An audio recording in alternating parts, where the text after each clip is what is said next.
Mary Lou McDonald, your party is adamant that there has to be a referendum on this, but should we not just take the advice of the Taoiseach and say, if the Attorney-General says a referendum is necessary, a referendum there will be, otherwise no? No, I believe the Taoiseach should make it plain that there will be a referendum on this matter for two reasons. Firstly, because if we are to have this golden rule legislated for, I believe that people beyond the Oireachtas have to have a say in that. It would mark a very significant change in respect of public policy. So what do we elect you and Leo Varadkar and Féin and 163 others for? No, absolutely, to pass it. But this fundamentally shifts public policy in very significant ways and would have an implication in respect of not just what you can borrow but what you can spend in public services. And bear in mind, we're struggling to reach the 3% target.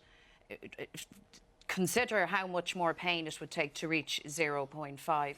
And secondly, I think the transfer of competence and authority and power from the domestic scene to the European level is also one of very great significance. Okay. And bearing in mind the experience that we've had with monetary union and the consequences of that, I think people have to think long and hard about handing over any further powers to that European level, because it really leaves the state bereft of any autonomy in economic action.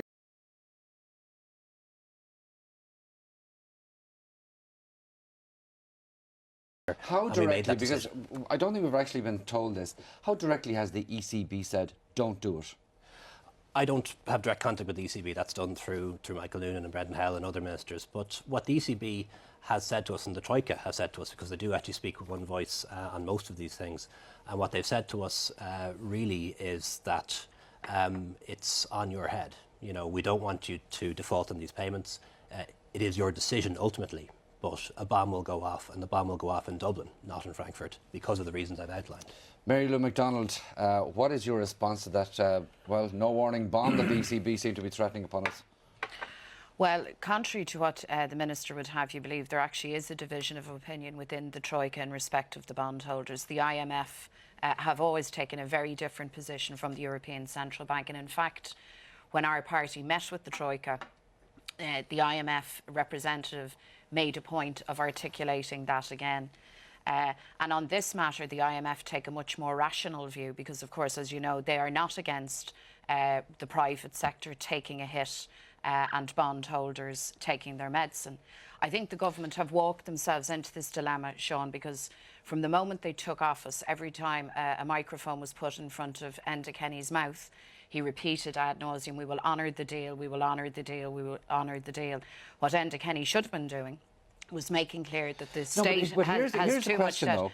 The direct answer is those bonds should not be redeemed, and 1.25 billion should not be handed over in respect of unguaranteed bondholders. If Michael Noonan were to follow your advice and lift the phone next Wednesday morning to Mike Ainsley, the chief executive of Anglo, the IBRC, the Irish Bank Resolution Corporation, say, Mike, we haven't the money, tell them all to get stuffed, what would actually happen? The bonds would not be redeemed and 1.25 billion would not be handed over. And then I have no doubt that that would prompt a broader discussion again with the Troika, in particular with the European Central Bank. Would it be without cost to other state institutions seeking to borrow money? Michael Noonan would finally have to have the conversation that he should have had, with all due respect to him, 9 months ago upon taking office. In respect of the other, the Minister made reference to the ESB and Bord Gáis and other commercial semi-states. The very fact that we are in a bailout situation, the very fact that we are so laden with debt, has already affected those organisations' capacity to borrow. That's a fact. So the dilemma for all of us is, how do we get out of this? And part of the solution, avoid making it worse? Well, hold on.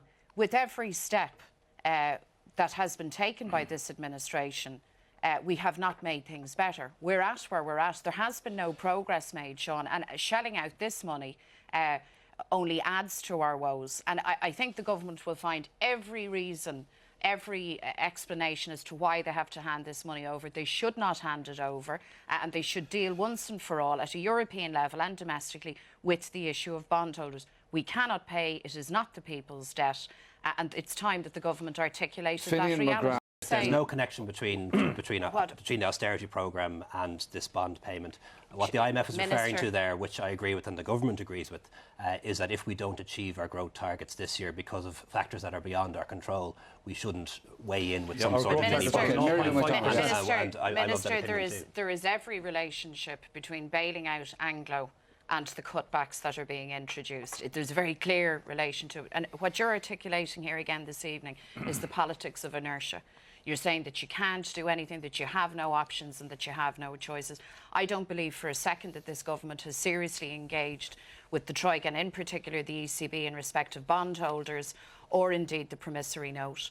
I think you have taken the political choice to slavishly follow the route of cutbacks and austerity and at the cost of actually addressing the central issue which is sinking this state, and that is the issue of debt and how you deal with it. But what do you say to the ECB, Mary Lou McDonald? I mean, we're on the hook for 150 billion. We say you won't get your money either. Is that what we say? Well, they're providing liquidity to the banks. I think it most unlikely, Sean, that the ECB would very quickly pull liquidity from the Irish banking system because of the crisis. But there are terms and conditions that might be varied. Of course, the crisis that would set off Sean, across the continent. You're saying they wouldn't have the nerve What you say is, well, in part, yes, but what you also do is remind them that the people who say that there can't be burden sharing in Ireland are the same outfit that instruct Greece that burden sharing must happen. This is a European problem, and therefore it requires a European framework and a European solution, and that is why we cannot act unilaterally. And Mary Lou McDonald is correct, the government does have choices, but they are hard choices, and there are no easy answers or magic bullet solutions. Leo. And even if we'd no problem with the banks, even if we'd no national debt at all, even if there were no bondholders, we'd still be spending 10 billion more than we're raising in taxes, and that's why we have to have austerity. Can I just say this much? You keep using this phrase around acting unilaterally as an excuse for not acting at all. What the people of Ireland want you to do is to act and to defend our interests. Right, well, one thing that you can act on, and there's been talk about it, in fact, these names have come up in our earlier discussion, organisations like the ESB and Coillte and Bord Gáis in the context of privatisation. There's a big story in the Business Post today, Leo Varadkar, effectively saying that the government is backing away from the idea, or is moving away from the idea of privatising, or part privatising the ESB, in other words, selling off a minority stake. What is the position? No, the position is the government has decided to sell a minority stake in the ESB, and that position has not changed. One thing that we do have to bear in mind is that when you sell a minority stake in a company, you probably don't get as good value as you might do for selling a part of a company or the majority of a company. So we have to bear that in mind. But as things stand, the government decision to sell a minority stake in the ESB is active. But there was the suggestion is that this decision, or at least as a recommendation from an interdepartmental study group, advising that to sell a minority stake in the ESB would be a bad deal for the taxpayer. Is that the case? Has that finding been drawn by that group? That depends on the price you would get for it, and that's why we have to look at what's but I available mean, in the market. like, has the report suggested that is one of the downsides?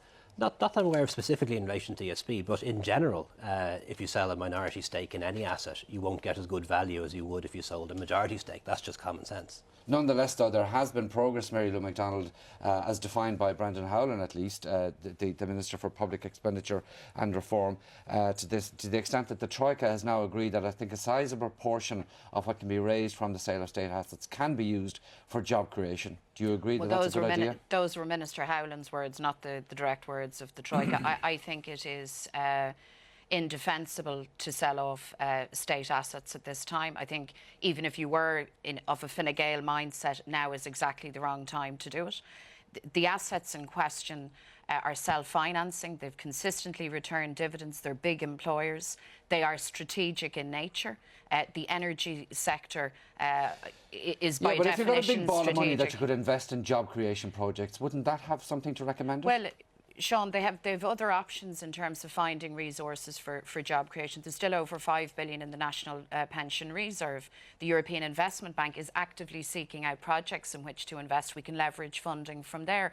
And I think it reflects really just how out of ideas this government is in respect of job creation, that they constantly rely on this line of, well, we'll sell off the family silver and we may be allowed to use a portion of those funds for job creations. They do have other options, and I happen to believe that those state assets, which could be essential in respect of economic regeneration, which have served this state well down the generations should be kept in full public ownership. I think that's what's in the collective national interest.